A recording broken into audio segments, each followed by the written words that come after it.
সুপ্রিয় শিক্ষার্থীবৃন্দ, অভিনন্দন। ইউটিউব চ্যানেল আমার HSC physics, an actual platform for knowing physics.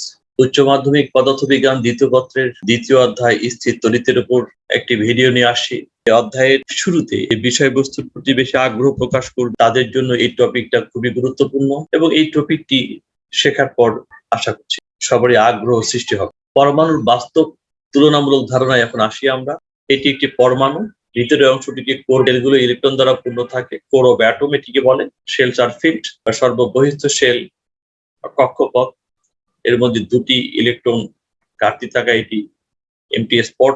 আমরা জানি পরমাণুর ব্যাসার্ধ, এই পুরোটা হলো পরমাণু। এর কেন্দ্র থেকে শুরু করে একটু ব্যাসার্ধ, এর ব্যাসার্ধ 10⁻⁻10 মিটার, এবং ভিতরে যে নিউক্লিয়াসটি থাকবে তার ব্যাসার্ধ 10⁻⁻15 মিটার। তাহলে ব্যাসার্ধ পরমাণু এবং নিউক্লিয়াসের অনুপাত 10⁻⁻10 কে 10⁻⁻15 দ্বারা ভাগ করলে 10⁵ পাওয়া যায়। অর্থাৎ একটি নিউক্লিয়াস থেকে পরমাণুটি 10⁵ গুণ বেশি। আয়তন, যেহেতু একটি গোলক আকৃতি বিবেচনা করা হলে পরমাণুর আয়তন এবং নিউক্লিয়াসের আয়তনের অনুপাত 10⁻15। এখন আমরা এই পরমাণুর সাথে সাদৃশ্য করি। নিউক্লিয়াস এবং পরমাণুর 10⁵ গুণ বেশি, এটি বাস্তব ক্ষেত্রে আমরা কিভাবে অনুধাবন করতে পারবো। একটি ফুটবল মাঠের দিকে তাকাই। এর দৈর্ঘ্য 120 মিটার এবং প্রস্থ 90 মিটার, যেটি স্ট্যান্ডার্ড ফুটবল মাঠ। মাঠের সাইজ অনেক আকৃতি হয়ে থাকে, আমরা স্ট্যান্ডার্ড যেটি সেটি নিয়েছি। একটি ফুটবল সাইজ 5, এর ব্যাস হলো 22 সেন্টিমিটার, অর্থাৎ এই প্রান্ত থেকে এই প্রান্ত 22 সেন্টিমিটার বা 8.66 ইঞ্চ। দৈর্ঘ্য বিবেচনা করি। মাঠের দৈর্ঘ্য 120 মিটার এবং ফুটবলের ব্যাস বা দৈর্ঘ্যটাকে যদি বিবেচনা করি 0.22 মিটার, তাহলে মাঠ এবং ফুটবলের অনুপাত হবে 120/0.22, 545.45। অর্থাৎ একটি ফুটবলের আকৃতির তুলনায় মাঠের দৈর্ঘ্য হবে প্রায় 550 গুণ। অর্থাৎ এই দৈর্ঘ্য বরাবর আমরা 550টি ফুটবলকে সারিবদ্ধভাবে রাখতে পারবো।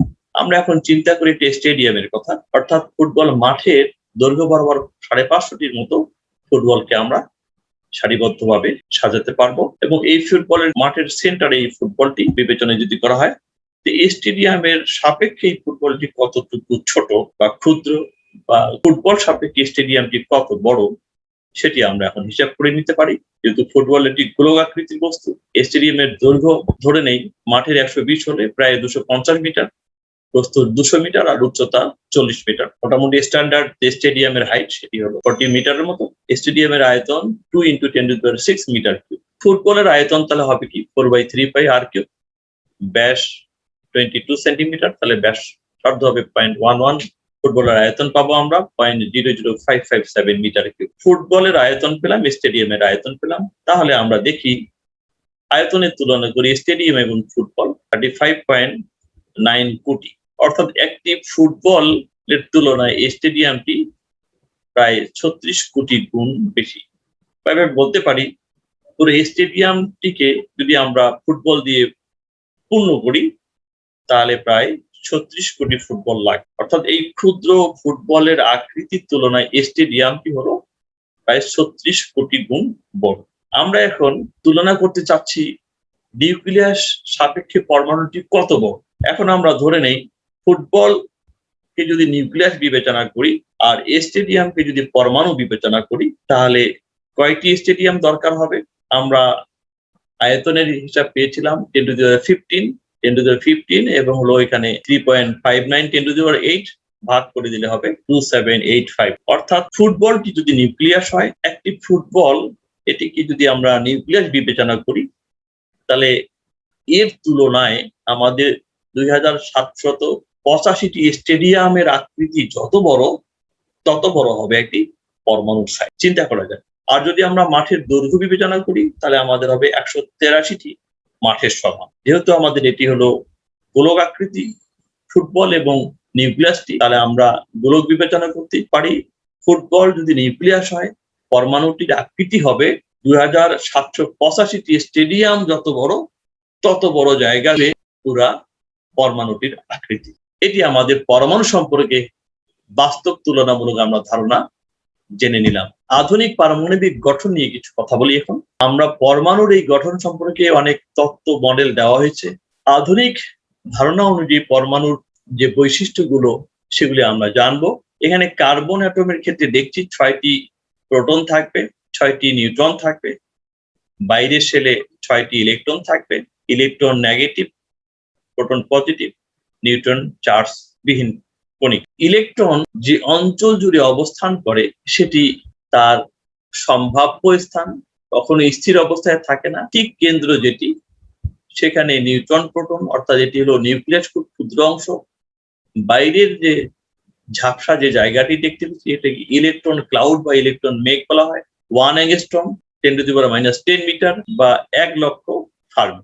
1 অ্যাংস্ট্রম 10⁻10 মিটার বা এটিকে আমরা 10 ন্যানোমিটার বলতে পারি। ইলেকট্রন মেঘের অবস্থানটি নিউক্লিয়াসের কিনারা থেকে ছড়িয়ে সর্বশেষ শেল পর্যন্ত এটি অবস্থান করে। এখন আমরা দেখছি আসলে পারমাণবিক ব্যাসার্ধ কতটুকু, অর্থাৎ পরমাণুর নিউক্লিয়াসের কেন্দ্র থেকে শুরু করে সর্বশেষ কক্ষপথ পর্যন্ত যে অঞ্চল জুড়ে ইলেকট্রন মেঘ বিস্তৃত, নিউক্লিয়াসের কেন্দ্র থেকে সর্বশেষ স্তর পর্যন্ত, শক্তি স্তর পর্যন্ত বা কক্ষপথ পর্যন্ত যে দূরত্ব সেটি হলো পারমাণবিক। নিউক্লিয়াস এর ব্যাস নেয়ার টু 10⁻⁻4 অ্যাংস্ট্রম আর পরমাণুর ব্যাস হবে 1 থেকে 5 অ্যাংস্ট্রম। নিউক্লিয়াসের কিনারা থেকে সর্বশেষ কক্ষপথ পর্যন্ত এটি হলো ইলেকট্রন ক্লাউড অবস্থান করে। আকৃতি বিবেচনা করি, যেটি আমরা কিছুক্ষণ আগে শিখলাম, পরমাণু এবং নিউক্লিয়াসের অনুপাত 10⁵। নিউক্লিয়াসে কি থাকে? Proton neutron, 1 fermion, 10⁻15 metre. পরমাণুর আকৃতি আমরা জানলাম 1 থেকে 5 অ্যাংস্ট্রম অর্থাৎ 10⁻10 মিটার থেকে 5 × 10⁻10 মিটার। ইলেকট্রন মেঘ কি সেটি আমরা এখন জানবো। নিউক্লিয়াসের চারদিকে ইলেকট্রন প্রাপ্তির সর্বাধিক সম্ভাব্য স্থান, অর্থাৎ এই শ্যাডো বা ছায়াবৃত্ত যে অংশ ইলেকট্রন অবস্থান করতে পারে, কোন স্থানে নির্দিষ্ট করে ইলেকট্রন থাকবে এটি নিশ্চিত করে বলা সম্ভব নয়। পরমাণুর অধিকাংশ জায়গা নিয়ে বিদ্যমান, অধিকাংশ জায়গা ফাঁকা। পরমাণুর কেন্দ্রে ক্ষুদ্র যে অংশ এটি হলো নিউক্লিয়াস, এখানে প্রোটন এবং নিউট্রন থাকে, অবস্থান করে। একটি ফুটবল সাপেক্ষে স্টেডিয়ামটি হলো 2785 স্টেডিয়াম। ফুটবলটি নিউক্লিয়াস, বাকি অংশটুকু তার ফাঁকা। তাহলে আমরা অধিকাংশ জায়গায় ফাঁকা পাচ্ছি, জাস্ট পরমাণুর ভিতরে খুব ক্ষুদ্র অংশে যেটি নিউক্লিয়াস সেখানে ইলেকট্রন এবং নিউট্রন এবং প্রোটন বিদ্যমান। আমরা এখন শিখব পারমাণবিক ব্যাসার্ধ, অ্যাটমিক রেডিয়াস। নিউক্লিয়াস ও ইলেকট্রন মেঘের বহিস্থ ধারের মধ্যবর্তী দূরত্ব, অর্থাৎ নিউক্লিয়াস এবং বহিস্থ ধারে এই যে পারমাণবিক ব্যাসার্ধ যেটি দেখানো হয়েছিল, যে পারমাণবিক ব্যাসার্ধ। পারমাণবিক ব্যাসার্ধ একটি নির্দিষ্ট পরমাণুর ক্ষেত্রে যখন যৌগ গঠন করবে একাধিক পরমাণু বা 2 বা ততোধিক পরমাণুর মাধ্যমে, আমরা 2টি পরমাণুর ক্ষেত্রে এখানে দেখছি, এই ব্যাসার্ধটিকে বলা হবে মেটালিক রেডিয়াস বা ধাতব ব্যাসার্ধ। পরীক্ষাগতভাবে কঠিন ধাতব পদার্থে বন্ধনযুক্ত কাছাকাছি 2টি নিউক্লিয়াসের মধ্যবর্তী দূরত্বের অর্ধেক। কঠিন ধাতব পদার্থ, এই 2টির মধ্যবর্তী দূরত্বের অর্ধেক হবে আমাদের ধাতব ব্যাসার্ধ বা মেটালিক রেডিয়াস। এই 2টি পরমাণুর আকৃতি সমান বা অসমানও হতে পারে। এখন আমরা আসি এখানে দ্বিতীয় চিত্রে, সমযোজী বা কোভ্যালেন্ট রেডিয়াস। অধাতব পদার্থের ক্ষেত্রে বন্ধনযুক্ত কাছাকাছি 2টি নিউক্লিয়াসের মধ্যবর্তী দূরত্বের অর্ধেক। সমযোজী ব্যাসার্ধ আমরা পাবো অধাতব পদার্থের ক্ষেত্রে, তাহলে ধাতব পদার্থের ক্ষেত্রে পাবো আমরা ধাতব ব্যাসার্ধ, মেটালিক রেডিয়াস। এই চিত্রে দেখছি ভ্যান ডার ওয়ালস রেডিয়াস গ্যাসীয় পদার্থের ক্ষেত্রে, অর্থাৎ একটি পরমাণুর ইলেকট্রন ক্লাউড বা ইলেকট্রন মেঘ আরেকটি পরমাণুর ইলেকট্রন মেঘের সাথে উপরিপাতিত হয়েছে, ফলে 2টির কেন্দ্র ধাতব ব্যাসার্ধের ক্ষেত্রে আমরা একটি নির্দিষ্ট দূরত্বে অবস্থান করেছি। সেক্ষেত্রে যে রেডিয়াসটা পাবো সেটা হলো ভ্যান ডার ওয়ালস রেডিয়াস গ্যাসীয় পদার্থের ক্ষেত্রে, এই 2টি দূরত্বের অর্ধেক। আমরা এখন দেখি সর্বশেষ যেটি আয়নিক ব্যাসার্ধ। বন্ধনযুক্ত কাছাকাছি 2টি আয়ন, একটি অ্যানায়ন এবং ক্যাটায়নের নিউক্লিয়াসের মধ্যবর্তী দূরত্বের অর্ধেক। আয়নিক ব্যাসার্ধের ক্ষেত্রে আমরা জানি একটি পরমাণুর বহিস্থ কক্ষপথ থেকে ইলেকট্রন আরেকটি পরমাণুতে চলে যাবে, ফলে একটি ইলেকট্রন হারালে সেটি হবে অ্যানায়ন, যেটি গ্রহণ করবে সেটি হলো ক্যাটায়ন। 2টির ব্যাসার্ধের অর্ধেক হবে আমাদের আয়নিক ব্যাসার্ধ। তাহলে আমরা পারমাণবিক ব্যাসার্ধ জানলাম 4 ধরনের: ধাতব ব্যাসার্ধ, সমযোজী ব্যাসার্ধ, ভ্যান ডার ওয়ালস ব্যাসার্ধ এবং আয়নিক। সুপ্রিয় শিক্ষার্থীবৃন্দ, এখন আমরা আসি পারমাণবিক ব্যাসার্ধ বা অ্যাটমিক রেডিয়াসের আরেকটি ধারণা নিয়ে। এখানে আমরা দেখছি চিত্রে 2টি অ্যাটম পাশাপাশি অবস্থান করছে, electron distribution in molecule, electron গুলো বিন্যস্ত থাকে, নেইবারিং অ্যাটমিক রেডিয়াস অর্থাৎ দুটি অ্যাটম পাশাপাশি থাকলে যে ব্যাসার্ধ সেটি হলো আর। অ্যাটমিক রেডিয়াস এই লাল ডাবল অ্যারোহেডেড এই দূরত্বটুকু দুটি অ্যাটম পাশাপাশি অবস্থান করায় দুইটি ব্যাসার্ধের সমান দূরত্ব এটুকু নয়, সেটি হলো ডি। ডিস্টেন্স বিটুইন নিউক্লি অর্থাৎ দুইটি পরমাণু নিউক্লিয়াসের যে মধ্যবর্তী দূরত্ব এটি হলো ডি।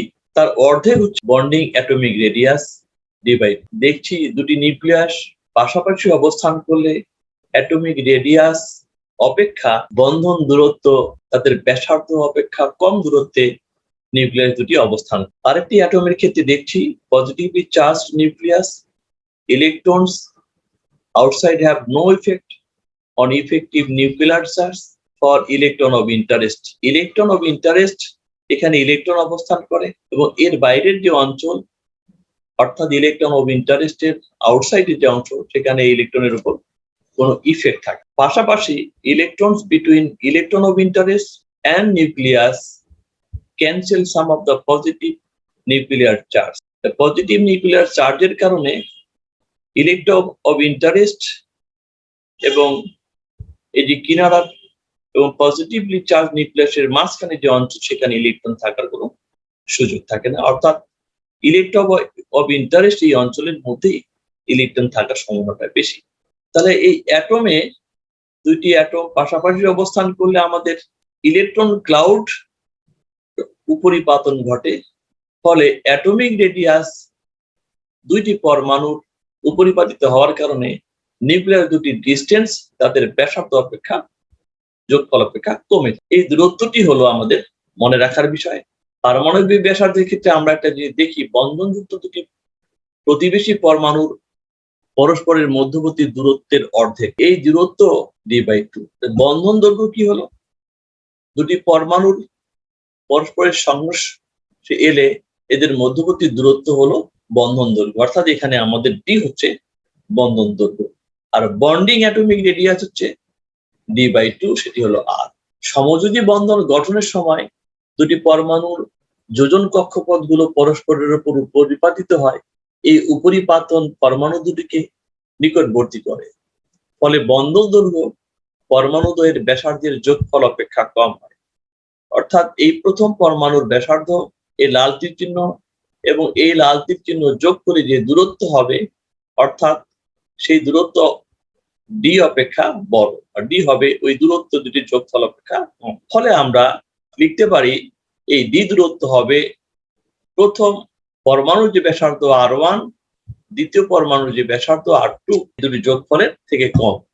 আমরা এখন দেখি hydrogen atom atomic radius R1 0.037 nanometre, chlorine atom atomic radius R2 0.099 nanometre. যখন এটি যৌগ গঠন করে হাইড্রোক্লোরাইড মলিকুল গঠন করলো, এখানে উপরিপাতন ঘটেছে, যোজন কক্ষপথগুলো পরস্পর উপরিপাতন ঘটেছে, ফলে বন্ড লেন্থ এই যে দূরত্ব এটি হলো ডি, এই ডিটি এখানে দেখানো হয়েছে। R1 R2 যোগ করলে আমরা পাই 0.136 ন্যানোমিটার, কিন্তু বাস্তবে এই বন্ড লেন্থ বা বন্ধন দৈর্ঘ্য হয় 0.127 ন্যানোমিটার, অর্থাৎ যোগফল R1 R2 যোগফল অপেক্ষা বন্ধন দৈর্ঘ্যটি কম, ডি হচ্ছে R1 R2 অপেক্ষা কম।